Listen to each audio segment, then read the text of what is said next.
जय किसान दोस्तों, आप सभी का स्वागत है हमारे छोटे से YouTube परिवार में। दोस्तों, वीडियो शुरू करने से पहले आप सभी से एक रिक्वेस्ट है कि दोस्तों आप हमारे चैनल को काफ़ी प्यार देते हैं, उसके लिए आपका बहुत बहुत धन्यवाद।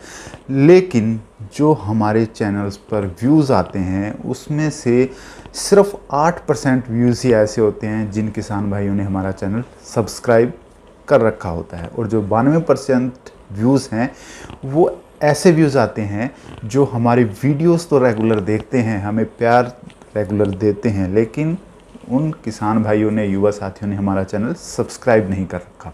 तो आपसे रिक्वेस्ट है कि वीडियो देखने के साथ साथ चैनल को सब्सक्राइब भी करें।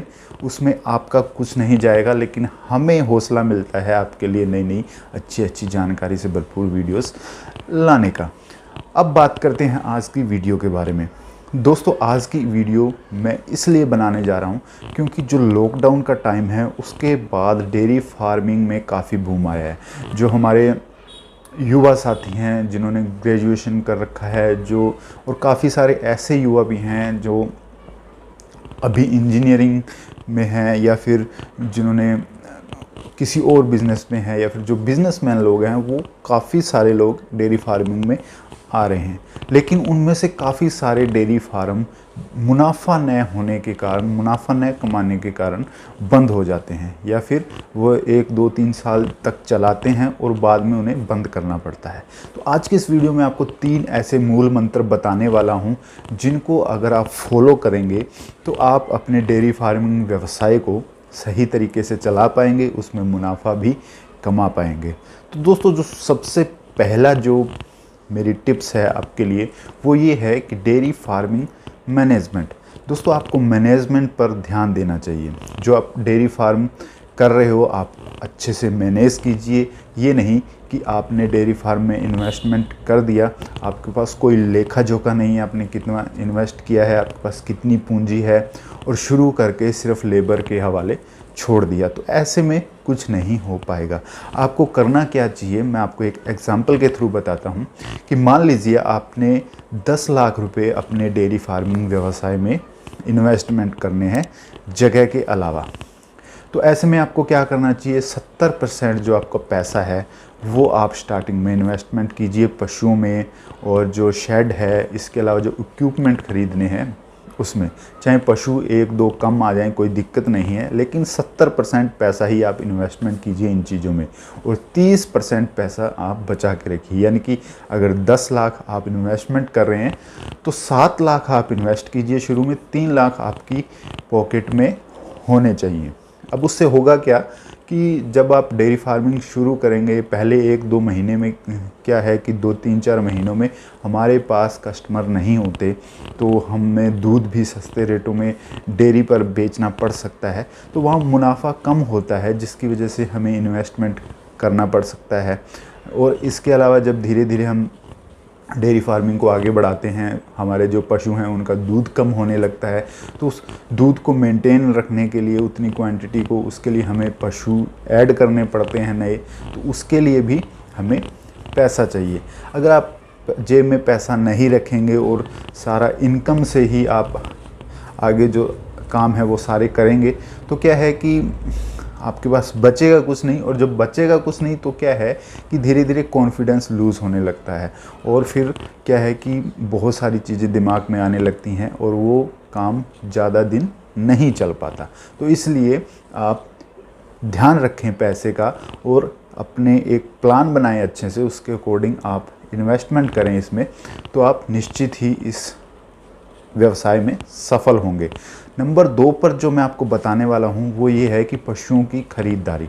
दोस्तों, जब भी आप डेयरी फार्म शुरू करते हैं तो आपके जो डेयरी फार्म की जो मेन चीज़ हैं वो आपके पशु ही हैं, चाहे वो गाय हैं या भैंस हैं। तो उनको खरीदने में कभी भी आप लापरवाही न बरतें। अच्छे से दूध निकाल कर देखें 3-4 टाइम, उसकी लेवटी को अच्छे से चेक करें, देखें कि कहीं उसे कोई बीमारी तो नहीं है पशु को। अगर हो सके तो डॉक्टर से चेक करवा लें, वो सबसे बेटर रहेगा। तो आपको पता लग जाएगा कि पशु को कोई ऐसी बीमारी तो नहीं है जिसकी वजह से आपको आर्थिक नुकसान उठाना पड़ सके। अगर आपको इन चीज़ों की नॉलेज नहीं है तो आप अपने साथ एक अनुभवी व्यक्ति को रख सकते हैं, जो कि आपको अपने आस पड़ोस में या फिर किसी डेयरी फार्म से आपको कोई भी व्यक्ति मिल जाएगा, तो उसे रखें, जिससे कि आपको पशु खरीदने में आसानी हो सके। धीरे धीरे आपको फिर एक्सपीरियंस हो जाएगा। दोस्तों, नंबर 3 पर मैं आपको बताना चाहूँगा कि सबसे मेन जो पॉइंट है वो है दूध की बिक्री। आपको दूध किस तरीके से बेचना है, किस रेट में बेचना है। इस पॉइंट को मैं इसलिए ले रहा हूँ क्योंकि हमारी जो इनकम है डेयरी फार्मिंग की, वो दूध बेचकर ही आने वाली है। और अक्सर होता क्या है कि जब हम डेयरी फार्म शुरू करते हैं तो हमारे पास शुरुआत में कस्टमर नहीं होते, तो वहाँ 2 चीज़ें हम लोग करते हैं। या तो जो दूध है वो हम होलसेल में किसी डेयरी पर डाल देते हैं, जैसे अमूल है, वीटा है, या फिर जो भी स्टेट वाइज डेयरियाँ हैं, या फिर होलसेल में कहीं मार्केट में दे देते हैं। तो उसमें कोई फ़ायदा नहीं है। इससे अच्छा आप डेयरी फार्मिंग न ही करें, क्योंकि मेहनत आप करोगे, होलसेल में दोगे, रेट नहीं मिलेगा, मुनाफा कोई और कमाएगा। तो या फिर हम ये करते हैं शुरुआत में कि दूध की जो क्वालिटी है उसे हम अच्छा करते हैं और कस्टमर्स को जोड़ने के लिए दूध का रेट कम रख लेते हैं, जिससे हमें कस्टमर तो मिल जाते हैं लेकिन प्रॉफिट कभी नहीं मिलेगा। तो ये दोनों चीज़ें हमें नहीं करनी चाहिए। आप 2, 4, 6 महीने वेट कीजिए, कोई दिक्कत नहीं है, क्योंकि जो मैंने पहले बताया कि इन्वेस्टमेंट आपने अपने पॉकेट में रखनी है, तो वो इन्हीं चीज़ों के लिए है।